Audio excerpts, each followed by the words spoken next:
ప్రత్యేకించి ఈ పాశ్రంలో మేల్కొనబోయే ఆళ్వార్లు వచ్చేసి కులశేఖర ఆళ్వార్లు. కులశేఖర ఆళ్వార్ని ఈరోజు అమ్మవారు నిద్ర లేపుతున్నది. కులశేఖర ఆళ్వార్లు మనకందరికీ బాగా తెలిసిన విషయమే.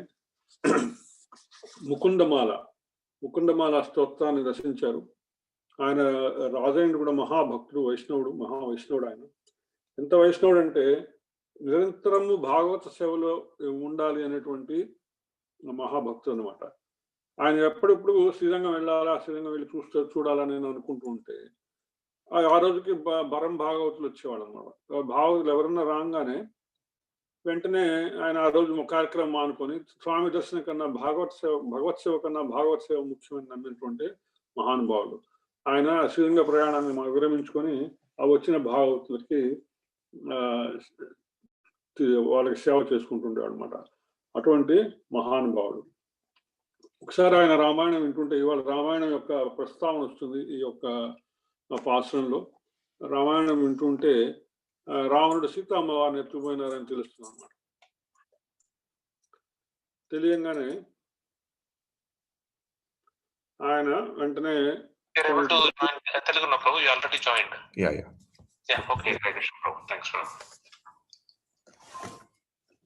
హరే కృష్ణ. స్క్రీన్ లేపితే కూడా గోపికలు కొంచెం బద్దకిచ్చి పడుకుంటారు కదా. ఓకే, హరే కృష్ణ. హరే కృష్ణ సార్, ఈ ఆలస్యాన్ని క్షమించండి. హరే కృష్ణ. తిరిగి అందరం ఒకసారి ఆండాళ్ళ తల్లిని తలుచుకుంటూ ఈరోజు తిరుపావి పాశ్రాన్ని అధ్యయనం చేసుకుందాం. నమో విష్ణు పాదాయ కృష్ణ ప్రేష్ఠ శ్రీమతి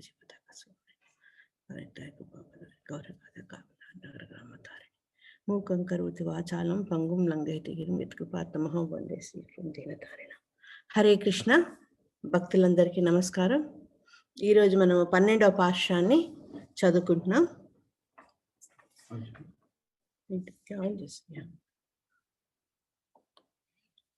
கனைத்திளங் கட்டெருமை கன்றுக்கிறங்கி நினைத்து மல்வழியே நின்று பாஷோரா நினைத்தில்லம் சேராக்கும் நற்செல்வம் தங்காய் பனித்தலை வீழனின் வாசல்கட பற்றி சினத்தினால் தென்னிலங்கை கோமானை செற்ற மனத்துக்கின் யானை பாடவும் நீவாய் திறவாய் இனித்தார் என்றாய் ஈரென்ன பேரக்கம் அனைத்தில்லத்தாரும் அறிந்தேலோరెంబావాయ్. లేగలను తలచి జాలికొని అరచి ఎనుములు సిరముల పాలు ధారగ కురియ వీడెల్ల నాని చిత్తడి ఆయనే చెలియ మేటి సంపదలున్న మునగాడి చెల్లెల మంచు మాతలపై పడగ నీ వాకిలి పట్టి కోపమున రావణుని కూల్చిన శ్రీరాముని కీర్తింపగా పెదవి కదపవేమే కలికి మాయనిడ్డను వీడి మేలుకోవమ్మ నీ సంగతులు తెలిసేలే బంగారు బొమ్మ జగతికే మంగళము కూర్చు మన ఈ శ్రీవ్రతము. హరే కృష్ణ.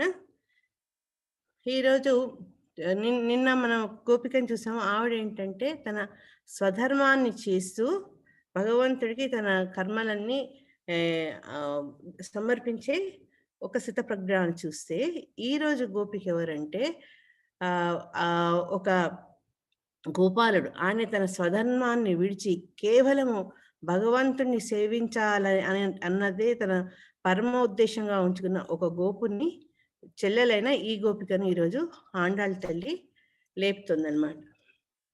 అయితే ఇక్కడ ఆ గోపిక అన్న ఎంత గొప్పవాడో ఆ గోపిక కూడా అంతే గొప్పదని ఆండాళ్ళ తల్లి ఆమె సంబోధిస్తున్నారనమాట.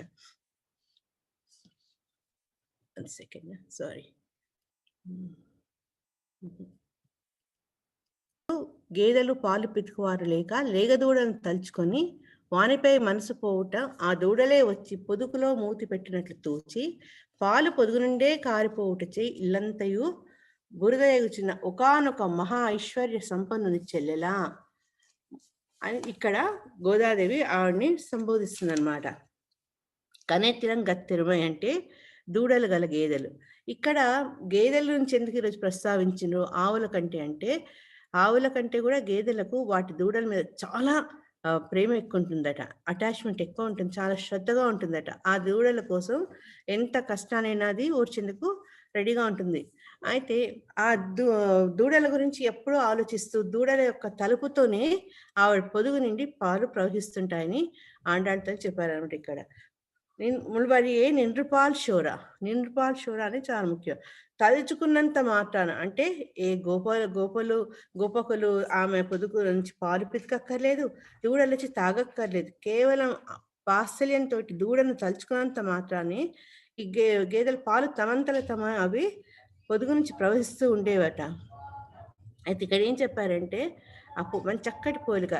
ఏ రకంగా అయితే కరుణామయుడైన స్వామి మనందరి తండ్రి ఆయన దయా దుఃఖులు మన మీద ఏ రకంగా ప్రశ్నింపజేస్తాడో అదే రకంగా ఈ గేదె కూడా తన ప్రేమతోటి ఆ వాత్సల్యంతో దూడను తలుచుకోగానే పాలు వర్షిస్తుందని చెప్తారనమాట. అయితే ఈ ఆచార్యులు ఈ గేదెల పాలు ఈ రకంగా వర్షించడాన్ని ఆచార్య కృపతో కూడా పోలిస్తారనమాట. ఎందుకంటే మనం కూడా దూడల్లాగా నిస్సహాయ పరిస్థితుల్లో ఉంటాం. మనకు అజ్ఞానంతో ఎన్నో బంధాల వల్ల మనము ఈ భగవత్ జ్ఞానం మనలో ఉండదు. కానీ ఈ ఆచార్యులు ఏంటంటే ఆ కృప వల్ల మనం అడగకుండానే ఆ భగవత్ తత్వాన్ని వాళ్ళు తెలుసుకున్నారు కాబట్టి ఆ కరుణతోటి ఉదారంగా మనకు ఇస్తారంట. ఉదారం అంటే ఇక్కడ మనం అడగక్కర్లేకుండానే వాళ్ళు తెలిసిన జ్ఞానాన్ని మనకు అందజేస్తారు. మనం ఎందుకు తెలుసుకోలేకపోతున్నామంటే మనం ఈ కర్మ పాశాన్ని ఇక్కడ చక్కటి ఆత్రేయ గారు ఒక ఉపమానం ఇచ్చారు. దూడను కట్టివేసినప్పుడు అది తనంతట తను తల్లి దగ్గరికి వెళ్ళలేదు. ఎవరన్నా వచ్చి ఆ దూడను విప్పితే గాని ఆ బంధం నుంచి తల్లి దగ్గర చేరలేదు. అదే రకంగా భగవంతుని పిల్లలమైన మనం కూడా ఈ భౌతిక ప్రపంచంలో జన్మ తీసుకొని కర్మపాశంతో మన పూర్వజన్మ కర్మల వల్ల మన అజ్ఞానం వల్ల ఈ శరీరం అనే దుంగకు కట్టపడి ఉంటాం అన్నమాట. అందుకని మనం నిస్సహాయ పరిస్థితిలో ఉంటాం. భగవంతుణ్ణి చేరలేము. కానీ మనకున్న ఈ బంధాలని విడిపించి మన తండ్రి దగ్గరికి మనం చేర్చేవాళ్ళు కృపతోటి ఆచార్యుడు ఎవరైతే కరుణామూర్తి. అందుకని గోపికా గీతంలో కూడా ఇటువంటి ఆచార్యుల గురించి బూరిదా జన అని సంబోధించబడింది. వాళ్ళ అట్లా ప్రేమను, కరుణను, జ్ఞానాన్ని మన మీద వర్షించుతారనమాట. ఆచార్యుడు గేదె అయితే మనము నిస్సహాయ పరిస్థితిలో ఉన్న ఆయన మీదనే ఆధారపడి ఉన్న దూడలము. ఈ దూడ ఆచార్యుడు అనగానే మనం గుర్తు చేసుకోవాల్సింది చక్కటి గీతాలో మన ఉపోద్ఘాతంలో ఉంటుంది అనమాట. ఆ సర్వోపనిషదో భగవంతుడికి తర్వాత మనకు ఉండే సంబంధము ఆయన మనకి ఏమి ఇస్తున్నారు అనేది. సర్వోపనిషదో గావో దోగ్ధా గోపాలనందన పార్థో వస్త సుధీర్భోక్త దుగ్ధం గీతామృతం మహత్. ఈ మొత్తం సర్వ ఉపనిషత్తుల సారమైన ఈ గీతోపనిషత్తును గోవుతో పోల్చారు. గోపాల బాలుడుగా ఉన్న శ్రీకృష్ణ పరమాత్ముడు ఆ పాలు పితుకుతూ ఉన్నారనమాట. అయితే అర్జునుని ఇక్కడ దూడగా పేర్కోబడింది. తర్వాత అర్జునుడే కాక విద్వాంసులు, భక్తులు, శుద్ధ భక్తులు అందరం కూడా ఆ గోవు ద్వారా వచ్చే ఆ క్షీరాన్ని తీసుకునేందుకు తయారుగా ఉన్నాం అన్నమాట మనం. అది గీతామహాత్మ్యంలో చెప్పబడ్డ శ్లోక.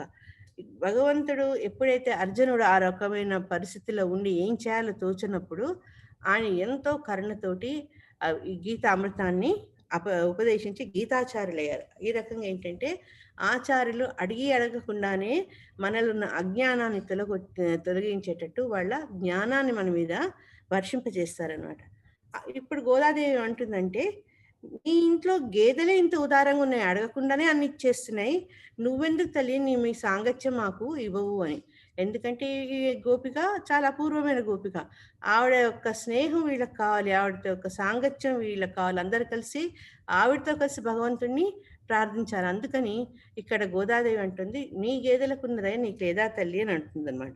ఇక్కడ ఒక ముఖ్యమైన విషయం మనం గుర్తించాల్సింది ఏంటంటే ఆ గేదె యొక్క పాలతోటి మొత్తం ఈ గోపుని ఇల్లు బురద బురదైందట.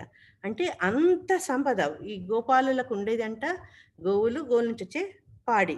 ఇవే వాటి సంపద. కాబట్టి మనం వాళ్ళు ఎంత ధనవంతులో మనం అర్థం చేసుకోగలం. దీన్ని ఆధ్యాత్మిక పరంగా చూస్తే ఏంటంటే, కొందరికి భగవంతుడి మీద ధ్యానం ఉండదు. మనసు వాళ్ళలో ఆర్ద్రత అనేది ఉండదు. ఎప్పుడైతే మనస్సు కరడుగట్టి ఉంటుందో, ఆర్ద్రత అనేది లేదో, భగవంతుడి మీద ప్రేమ జనించదు. కానీ ఆచార్యుల సాంగత్యంలో మెల్లమెల్లగా ఆ కరుడుగట్టిన మనసు కూడా తడిసి మెత్తగా అవుతుందన్నమాట. దీనికి ఒక చక్కటి దృష్టాంతం రామానుజాచార్యుల వారి జీవితంలో ఉంది. దాంట్లో ఏమవుతుందంటే, ఒక ఇద్దరు వ్యక్తులు వస్తారన్నమాట. ఒక వ్యక్తి వచ్చి నాకు ఉన్న బంధాలన్నీ వెళ్ళిపోయాయి, నాకు ఇప్పుడు నన్ను నీ శిష్యుడిగా తీసుకోమని ప్రార్థిస్తాడనమాట. నా భార్య కూడా వెళ్ళిపోయింది, నేను ఇప్పుడు అంత ఫ్రీ బర్డ్ అని చెప్తారు. కానీ ఎంబడి రామానుజాచార్యులు ఏం రియాక్ట్ అవ్వరు. అంతలోపల ఇంకొక వ్యక్తి వచ్చి అతను కన్నీరు మున్నీరు ఏడుస్తూ తన కష్టాలని చెప్పుకొని, నాకు నీవే ఆశ్రయం ఇవ్వాలి తండ్రి అంటే, రామానుజులు అతనికి ఎంబడి ఆశ్రయం ఇచ్చి శిష్యుడు తీసుకోగానే ఈ మొదటి వ్యక్తికి ఆశ్చర్యం అవుతుంది. అన్ని వదిలేసిన నన్ను నిన్ను ఆశ్రయం ఇవ్వలేదు. ఆ వ్యక్తి ఇంకా లౌకిక బంధాల నుంచి బయటికి రాక నేను వేడుకుంటే ఏ రకంగా ఇచ్చావా అని అడుగుతాడనమాట. అంటే అప్పుడు చెప్తాడు, నీవు భార్య పోయినా నీకు ఎటువంటి స్పందన లేదు, నీ మనసులో ఆ మెత్తదనం లేదు, ఈ రకమైన కరుడుగట్టిన మనసుతో నీవు భగవంతుని కూడా అనుభవించలేవు, అందుకే నీకు ఇంకా సమయం రాలేదు అని చెప్తారనమాట. సో ఈ రకంగా ఆచార్యులు మన మనసులో ఉన్న కరుడుగట్టిన ఈ మలినాలను వాళ్ళ బోధన ద్వారా వాళ్ళు మెత్తగా చేసి దాన్ని భగవత్ ప్రాప్తి చెందేందుకు అనుకూలంగా వాళ్ళు అనుగ్రహిస్తారన్నమాట. అయితే ఈ బురద ఎందుకు అవుతుంది అంటే, ఈ గోపాలుడు ఎవరైతే మనం ముందు చెప్పుకున్నామో ఈ గోపి యొక్క అన్న, ధనవంతుడైన అన్న, అతను ఏంటంటే తన భౌతిక ధనం గురించి అతను పట్టించుకోలేదు. ఎందుకు పట్టించుకోలేదు అంటే, అతని అంతకంటే గొప్ప ధనం జరిగిందనమాట. అతన్ని నర్చెల్వన్ అన్నారు. అంటే కృష్ణ సేవ అనే ధనాన్ని పొందిన అతను ఐశ్వర్యం, భగవత్ సేవ అనే ఐశ్వర్యంతో అతను జీవిస్తున్నాడో అటువంటి గోపాలుడికి భగవత్ సేవ తప్పించి తన భౌతిక పరమైన ఈ ఆవులను పితకడం కానీ, వాటిని శ్రద్ధ తీసుకోవడం కానీ ఇవన్నీ అతను చేయలేదన్నమాట. ఈ రకమైన గోపవృత్తిని వదిలేసి లౌకిక కార్యాలన్నీ అతను వదిలేశాడనమాట. అందుకని ఆ ఆవు గేదెలకు చూసుకునే వాళ్ళు ఎవరు లేక వాటి పాలు వర్షిస్తూ ఉన్నాయన్నమాట. ఆ పాలు అంతగానో రావడంతో ఆ ప్రదేశం అంతా బురదగా జరిగింది. అయితే ఈ గోపాలుడు తన వృత్తి చేయలేదే మనం అనుకోవచ్చు. కానీ అతను ఏంటంటే భగవత్ సేవ కోసం తన స్వధర్మాన్ని కూడా ఇక్కడ విసర్జించాడు. అతను కృష్ణ భగవానుడికి అతి దగ్గరి స్నేహితుడు శ్రీధాముడని చెప్పబడేవాళ్ళు అనమాట. వాళ్ళు ఏంటంటే భగవద్గీతలో మనం చెప్పినట్టు కూర్మంగానివ, వాళ్ళు ఇంద్రియాలన్నీ ఉపసంహరించుకొని కేవలము ధ్యానం మీదనే వాళ్ళ దృష్టిని సారిస్తారన్నమాట. ఇతన్ని ఈ శ్రీధాముని లక్ష్మణస్వామితో పోలుస్తారు. లక్ష్మణస్వామి ఎందుకంటే ఎప్పుడైతే రాముని వనవాసంకి వెళ్ళమంటారో అప్పుడు రాముడు ఏం చెప్తారంటే, నువ్వు ఉండమంటే నువ్వు ఉండి యువరాజుగా అవ్వచ్చు, నువ్వు రాజ్యాన్ని పాలించమని అన్నప్పుడు అతను నాకు ఏవి వద్దు, నీ సేవ తప్పించి అని చెప్పి అన్న వదిన సేవల కోసం అతను వెంబడే తయారవుతాడు అన్నమాట అడవులకు వెళ్ళేందుకు. అతనికి దైవ సేవ, రాముని సేవ కంటే అతనికి మిగతా ఏవి ముఖ్యం కాదు. కాబట్టి లక్ష్మణుడు ఏమంటారంటే, లక్ష్మీ సంపన్న. ఆయన ఏ రకంగా సంపన్నుడు అంటే ఆ సీతమ్మ వారిని సేవించి ఆవిడ కటాక్షాంతో అతను సంపన్నుడయ్యాడు అన్నమాట. అదే రకంగా గజేంద్రుని కూడా అంత కష్టంలో ఉండి గజేంద్రుడు స్వామిని ప్రార్థించడంతో స్వామి పరిగెత్తికొచ్చిన విధానం చూసి ఆచార్యులు గజేంద్రుడు ఎంతో సంపన్నుడని పూజారు. అంటే లౌకిక దృష్టిలో సంపన్నం అంటే భోగభాగ్యాలు, కానీ ఆధ్యాత్మిక జీవితంలో ఈ భౌతిక పరమైన భోగభాగ్యాలతోటి ఎటువంటి ఆశలు లేక, అనుబంధాలు లేక, కేవలం స్వామి పాదాలను ఆయన అర్చించాలన్న భావం ఉన్నవాడు చాలా చాలా గొప్పవాడు, నర్చెల్వన్. అయితే ఈ అండాళ్ళ తల్లి ఏముంటుందంటే, అంత గొప్ప అన్నగారు చెల్లెలైన ఓ గొప్ప వ్యక్తి నువ్వు మా అందరికి నీ సాహచర్యం ఇవ్వు తల్లి అని చెప్తుంది. ఏం చేస్తుందంటే వాళ్ళ కష్టాలు చెప్పుకుంటుంది. కిందేమో మొత్తం ఆ పాలతో తడిసి బురద బురదగా అయిన నేల, పైనుంచేమో మంచు పడుతుంది. మంచు ఎందుకు పడుతుందంటే మనకు తెలుసు ఈ ప్రస్తుతం ఈ సమయంలో ఎక్కడైనా ఇండియాలో చూస్తే ఆ వాతావరణం కూడా అలాగే ఉంటుంది. పొద్దునంతా మంచుతో ఉంటుంది. అందుకని ఒక పక్క పైనుంచి మంచు, కింద నుంచి బురద. మాకు చాలా ఇబ్బందిగా ఉంది తల్లి, ఎక్కువసేపు నిల్చోలేము నీ కోసము, త్వరగా రావమ్మా అని అడుగుతుంది. అయితే ఈ ఆచారపరంగా చూస్తుంటే ఈ నేల మీద బురద అనేది ఏంటంటే భగవద్గుణ అనుభవము. నేల మీద తడి అయితే మంచు ఏంటంటే ఆ ఆళ్వార్లు భక్తులిచ్చే దివ్య సూక్తులు, అంటే భగవంతుని శక్తులు, ఆయన గొప్పతనాన్ని అనుభవించడం. ఇది పైనుంచి మంచు అనమాట. ఆ మంచు ఏంటంటే చల్లగా ఉంటుంది, మనకు ఎంతో ఒక తాజా ఫీలింగ్ కూడా కలిగిస్తుంది అనమాట. కాబట్టి మన గురించి తెలుసుకోవాల్సింది ఏంటంటే వీళ్ళు స్వామిని ఆశ్రయించారు. ఎవరు? భక్తులు. ఎలా ఆశ్రయించారు అంటే స్వార్థ భావన లేకుండా, నేను నాది నేను భోగించుతున్నానన్న భావన లేకుండా ఆచార్య కైంకర్యము, భగవత్ కైంకర్యము, ఈ రెండింటిని కోరుకొని దానికోసం నీళ్ళలో తడుస్తూ, బురదలో నడుస్తూ, మంచు కురుస్తుంటే అక్కడ జారకుండా ఏం చేశారటంటే వాళ్ళు ఆ గోపిక ద్వారం మీద ఉన్న కమ్మిని పట్టుకున్నారట, జారి పడిపోకుండా. పట్టుకుని ఏం చేస్తున్నారు అంటే ఆ స్వామిని పొగుడుతూ పాడుతున్నారు. అయితే ఈరోజు ఆండాళ్ళ తల్లి కొంచెం పార్టీ మార్చేసింది. ఇక్కడ రోజులాగా కృష్ణ భగవానుని ఆయన లీలల్ని కాకుండా ఆవిడ ఈ పాఠంలో రాముల వారి గురించి, అతి కరుణమూర్తి అయిన శ్రీరామచంద్రుడి గురించి ఆవిడ ఇక్కడ చెప్తారనమాట. కానీ ఇక్కడ రాముడి గురించి ఆవిడ ఏం చెప్పిందో తెలుసుకునే ముందు మనం తెలుసుకోవాల్సింది ఏంటంటే ఏదైతే కమ్మ పట్టుకున్నారు గోపికలు అన్నామే, అదేంటంటే ఆ భగవంతుని యొక్క శరణ కోరుకోవడం. ఏ రకంగా శరణ కోరుకున్నారంటే తిరుమంత్రం, నారాయణ అష్టాక్షరి ధ్యానాన్ని ఈ ద్వారంతో ఉన్న కడ్డీని పట్టుకోవడానికి పోలుస్తారనమాట. ఈ నారాయణ మంత్రం ఏంటి అంటే భగవద్ అనుభవాన్ని మనకు ప్రవేశింపజేసే మంత్రం. అది గురుముఖంగా మనకు అందజేయబడుతుంది. ఎప్పుడంటే పూర్తి శరణాగతి తీసుకొని, నేను అనేది నేను కాదు, అంతా నీవే తండ్రి అని ఎప్పుడైతే మనం ఆ రకమైన భావనలో వస్తామో, ఇప్పుడు గోపికల్లాగా, అది కంప్లీట్ శరణాగతి. ఈ శరణాగతి మనకు ఈ భగవత్ కైంకర్యం ద్వారా లభిస్తుంది. కాబట్టి గోదాదేవి తర్వాత మిగతా గోపికలందరూ కూడా ఆ దండం పట్టుకొని ఈరోజు ఏం చేశారు? శ్రీరాముణ్ణి కీర్తించడం మొదలుపెట్టారు. ఎందుకట అంటే ఈరోజు సడన్గా వాళ్ళలో ఆ మార్పు ఎందుకు వచ్చిందంటే శ్రీకృష్ణ భగవానుడు మనం విరహంతో బాధపడుతున్న ఈ స్త్రీల గురించి అంతా అతను అర్థం చేసుకోలేడు. కానీ శ్రీరాములు అలా కాదు. ఎందుకంటే తనను వలచిన తన భార్యను ఎప్పుడైతే ఆ రావణాసుడు బలవంతంగా తీసుకెళ్ళిపోతాడో ఆవిడ కోసం విలపించి వెతికి ఎన్నో కష్టాలు పడి అన్నపానాదను మానేసి కూడా తిరిగి సీతాదేవిని ఆ రాక్షసుని బారి నుంచి కాపాడి తీసుకొచ్చుకున్నారు. కాబట్టి అటువంటి ప్రేమ, అటువంటి స్త్రీకి విలువ ఇవ్వడం రాముల వారి నుంచే మనం గ్రహిస్తాం. కాబట్టి ఈరోజు నేను రాముల వారిని పూజిస్తామని అనుకున్నారనమాట వాళ్ళు. అంతేగాక ఈ పాశ్రం ద్వారా రామచంద్రుడు వారి గుణగణాలను, ఆయన రూపురేఖలను, ఆయన దయాగుణాన్ని, వీటన్నిటిని వాళ్ళు శ్లాఘిస్తున్నారు. అయితే ఇంత మేము ఎన్ని రకాలు పాడుతున్నా, రాముల వారి కీర్తి పాడుతున్నా, ఏం చేసినా నువ్వు ఉలకవు పలకవు ఏమిటి తల్లి అని ఇక్కడ చివరికి గోదాదేవి ప్రశ్నిస్తుంది అనమాట ఆ గోపికను. ఇంకా నువ్వు ఇట్లా లేవకపోతే ఊరు వాళ్ళందరికీ కూడా నీ సంగతి తెలిసిపోతుందమ్మా, అందుకని ఇకనైనా లేవు తల్లి అని ఆవిడ అక్కడ గోపికను రిక్వెస్ట్ చేస్తున్నారు.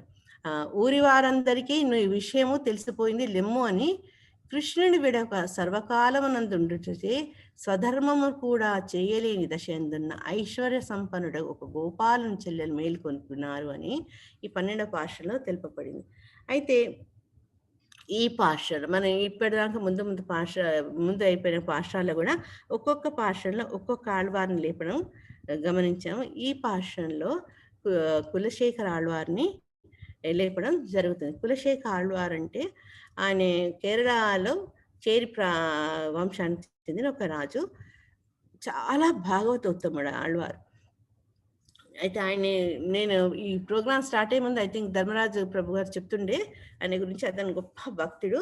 అతను ఏంటంటే ఈ ఐహికపరమైన కోరికలు లేకుండా ఎప్పుడూ భగవద్ ధ్యానంలో ఉండే స్వభావం కలవాడు. అయితే ఆయన ఒక్కరే కాదు, ప్రాణాల తల్లి ఏ రకంగా అంత గోపికలతో కలిసి మనం వ్రతం చేసుకుందాము, ఆ కృష్ణ భగవాని ప్రేమకు పాత్రులమవుదామని ఏ రకంగా చేస్తున్నారు బోధన, అదే రకంగా కులశేఖర ఆళ్వారు ఆయన ఏంటంటే తనే కాగా తన ప్రజలందరూ కూడా కలిసి రంగనాథుడి దగ్గరికి వెళ్ళాలి అని అనుకునేవారు. ఎందుకంటే శ్రీరంగము భూలోక వైకుంఠము, స్వామి అక్కడ అందరితో పూజలు తీసుకు ఉండడం వల్ల ఆ రంగమంటపంలో ఆయనకు శ్రీరంగంకి వెళ్ళాలని ఉండిందనమాట. అంటే ఒకసారి మెసేజ్ చూడరా రసిక ప్రభు. హరే కృష్ణ ప్రభు, క్లియర్గా ఉందా ప్రభు? కులశేఖర ఆళ్వార్ తనతో పాటు అందరినీ తీసుకొని శ్రీరంగంకి వెళ్ళాలని అనుకునేవారు. అయితే మంత్రులు ఏంటంటే కార్యకలాపాలకు అడ్డం ఉండకూడదని ఎవరో ఒకరు ఈయన బయలుదేరే టైం కల్లా కొంత వైష్ణవుల్ని పిలిపించేవారు అనమాట. ఎప్పుడైతే ఆ వైష్ణవుని చూసారో ఎంబడే కులశేఖర ఆళ్వారు రంగయాత్రను పోస్ట్పోన్ చేసుకునేవారు. అందుకే నో ప్రాబ్లం. అయితే అతను లక్ష్మణుడు వంటి భగవంతుని కైంకర్యం చేసే స్వభావం కలవాడు. శత్రుఘ్నులాగా భాగవతుల కైంకర్యం కూడా అతనికి అంత ఇంపార్టెంట్. శ్రీరంగం వెళ్ళి రంగనాథుని దర్శించడం ఎంత ముఖ్యమో, ఆ వచ్చిన వైష్ణవులను కూడా ఆదరించడం ఆయన ధర్మం కాబట్టి ఉండిపోయేవారు. అందుకని కులశేఖర ఆళ్వారిని తలుచుకుంటూ విశ్యతే యస్య నగరే రంగయాత్ర దినే దినే సమహం శిరసా వందే రాజానా కులశేఖరం. ప్రతిరోజు ఆయన రంగయాత్రకు సిద్ధమయ్యేవారట. అటువంటి కులశేఖర ఆళ్వారిని కూడా ఈరోజు ఈ పాశ్రం ద్వారా లేపడం జరుగుతుంది.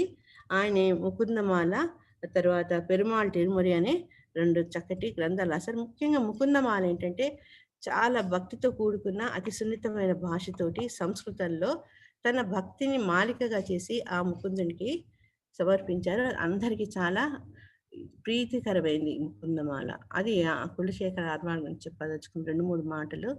మిగతాది మన ధర్మరాజు ప్రభు చెప్తారు. కానీ ఈ రోజు ఏంటంటే ఈ పార్శ్వానికి కనెక్షన్ మళ్ళీ రామాయణంలోనే వస్తుంది.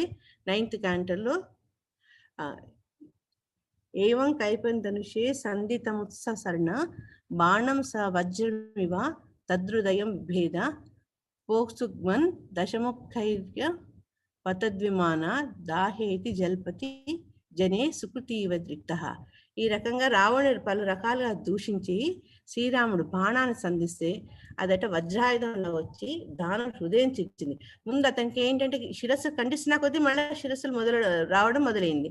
అందుకని అతన్ని హృదయంలోకి బాణం వేయడం జరిగింది. దానితో రావణ సంహారం జరిగింది. అందరూ అయ్యో ఇంత పని జరిగిందని హాహాకారాలు చేస్తున్నారు అన్నమాట. ఈ రకంగా రావణుడు అంత గొప్ప వైభవం నుంచి ఆయన కింద పడిపోయి రక్తం కక్కుతూ తన విమానం నీలగోలాడని చెప్తూ ఉంటారు. ఇక్కడ మనము క్షీణే పుణ్యే మధ్యలోక స్వర్గలోకం, అంటే మనం చేసిన పుణ్యకర్మలు అయిపోయినప్పుడు ఏ రకంగా మనం నేల మీదకి వచ్చేస్తామో అదే రకంగా రావణుడు కూడా తన విమానం నుంచి నీలగోలాడు. ఈ రకంగా శ్రీరాముల వారు రావణ సంహారం చేశారు.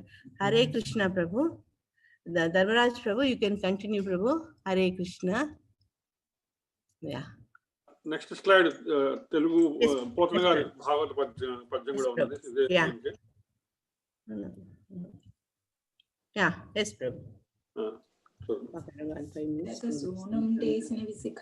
హృదయం పునదూర వివసిండగుచున్ దశకంధరుండు కూలెను దశవదనంబులను రక్తధారలు దొరంగన్. ఇవాళ పాశ్రంలో ఒక 2-3 విషయాలు అనుసంధానం, వాటిని కనెక్ట్ చేసుకోవడానికి ట్రై చేద్దాం. ఒకటి, లేగదూడల వల్ల మొత్తం ఆ పాలు ఆవులు సేవిస్తే, ఆ ఆవులు సేవించిన దూడల వల్ల అది మొత్తం తడిసిపోయింది, నేలంతా పైనుంచి మంచు కురుస్తుంది. ఇటువంటి సందర్భంలో వాళ్ళు ఏం చేస్తున్నారంటే ఆ ఒక ద్వారాన్ని పట్టుకున్నారు అన్నమాట. ఇక్కడ తెలుసుకోవాల్సింది అంటే మనము సత్సాంగత్యం వల్ల లేదు ఆచార్యుల సాంగత్యం వల్ల మనలో అనేకమైనటువంటి భక్తి భావనలు పుట్టే అవకాశం ఉన్నది. కానీ అవి సానుకూలం కావాలనుకుంటే తప్పనిసరిగా మంత్ర స్వీకరణ చేయవలసిందే. అంటే ఎంత సాంగత్యం వల్ల మనలో ఎంత భక్తి మార్గంలో మనం పురోగతి చెందినప్పటికీ కూడా శంఖంలో పోస్తే కానీ తీర్థంగా అన్నట్టు ఆ వాకిలి పట్టుకోకపోతే, ఆ వాకిలి అంటే ఆ మంత్రం తిరుమంత్రాన్ని మంత్రాశ్రయను మంత్ర స్వీకారం కనుక చేయకపోతే మనము ప్రవేశం ఉండనమాట. అంటే ద్వారం అనేది దేనికైనా ప్రవేశ మార్గం కదా. ఎక్కడికైనా వెళ్ళాలంటే, ఎవరింట్లోకైనా వెళ్ళాలంటే, ఎక్కడికైనా వెళ్ళాలంటే అది ప్రవేశ మార్గం.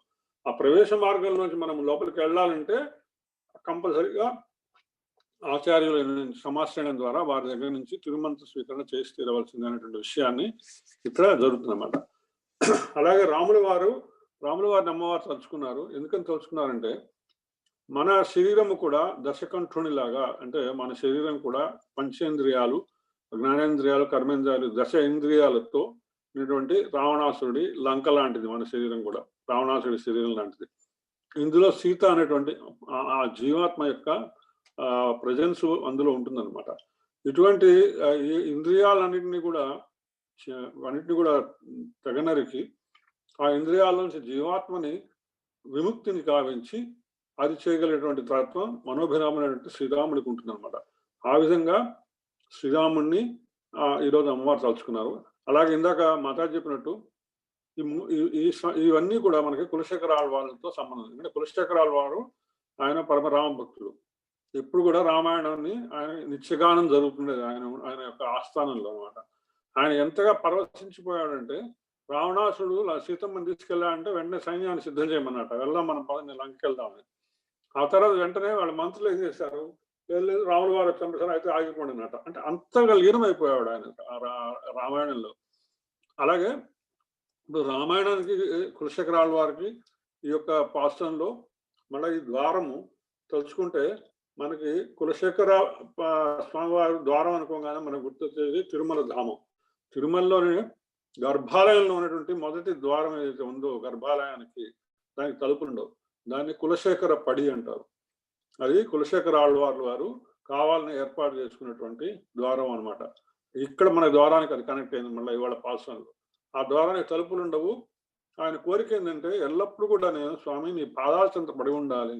అందుకని ఆ పడి అంటే గడప, ఆ గడప దగ్గర గర్భాలయం గడపని ఉండాలని చెప్పి ఆయన ప్రత్యేకించి ఆయన పేరు మీద ఆయన ఆ యొక్క ద్వారాన్ని ఏర్పాటు చేసుకున్నాడు.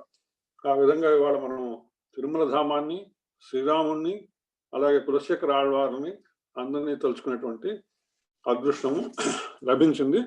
ఒక్క నిమిషం, ఇది చదువుతున్నప్పుడు యాక్చువల్గా హనుమాచార్యని ఒకసారి తలుచుకోవాల్సి వస్తుంది.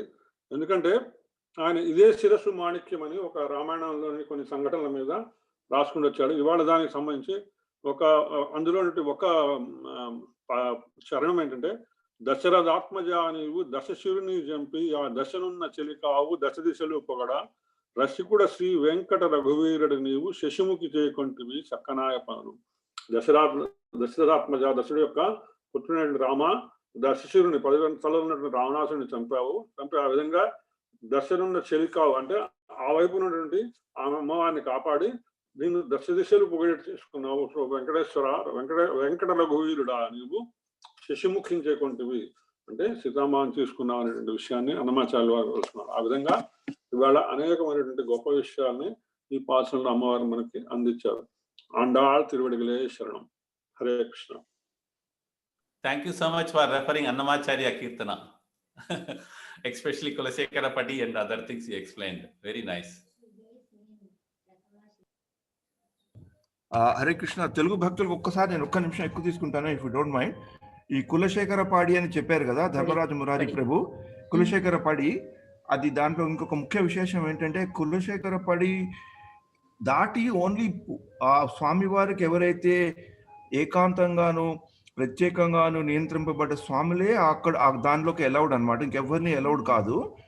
అక్కడ అలా స్వామికి సేవ చేస్తున్న వాళ్ళు ఆ కులశేఖర పాడి గురించి ఏం చెప్తారంటే, అది వాళ్ళు దాటాక మామూలుగా రోజు వాళ్ళు పూజ చేయడానికి మామూలుగా వెళ్ళి ఆ గడప దాటాక వాళ్ళకు ఒక ప్రత్యేకమైన వైబ్రేషన్ వస్తుందంట. ఎప్పుడెప్పుడైతే ఇప్పుడు తిరుపతిలో స్వామివారిని దర్శనం చేసుకోవడానికి అదృశ్య రూపంలో దేవతలు వచ్చినప్పుడు వాళ్ళు స్వామివారిని ఆ కులశేఖర పడి దాటి సేవ చేస్తుంటే ఆ స్వామిలోని ముఖ కవళికలు అక్కడ వైబ్రేషన్స్ వాళ్ళకి వినబడతాయని ఎంతో మంది స్వాములు ఆచార్యులు అక్కడ ఎవరైతే స్వామిని డైరెక్ట్ గా సేవ చేశారో వాళ్ళు ఇంటర్వ్యూలో చెప్పడం జరిగింది. ఎలాగైతే ఒకప్పుడు రాక్షసులు కూడా వచ్చినప్పుడు కూడా అక్కడ వాళ్ళకి ఆ వైబ్రేషన్ తెలుస్తుందంట. Negative vibration. అందుకని అది వెరీ ఇంపార్టెంట్ ఆ కులశేఖర పాడు. అందుకని మనం ఎప్పుడైనా నెక్స్ట్ టైం వెంకటేశ్వర దర్శనం చేసుకొని వెళ్తే ఆ కులశేఖర పాడిని కూడా ఒకసారి మన మనసులో చూసుకొని తల వంచుకొని దండం పెట్టుకోవాలి. ఎందుకంటే మనకి జీవిత కాలంలో ఎన్ని లక్షల వేల జన్మల్లో కూడా మనకు అది దాటే అవకాశం ఉండకపోవచ్చు. కానీ మనస్సులో మటుకు మనకి దాటించే అవకాశం భగవంతుడు ఎలాగైనా ఇస్తాడు. హరే కృష్ణ. హరే కృష్ణ ప్రభు. థ్యాంక్ యూ ప్రభు. హరే కృష్ణ. జై. హరే మంచి కృష్ణ. పాయింట్ చెప్పారు ప్రభు. Hare Krishna. That's also another. Hare Krishna Prabhu. Sorry Prabhu, it took little more time. Hare Krishna. No. I was relishing each and every point. I am trying to understand maximum possible. Hare Krishna.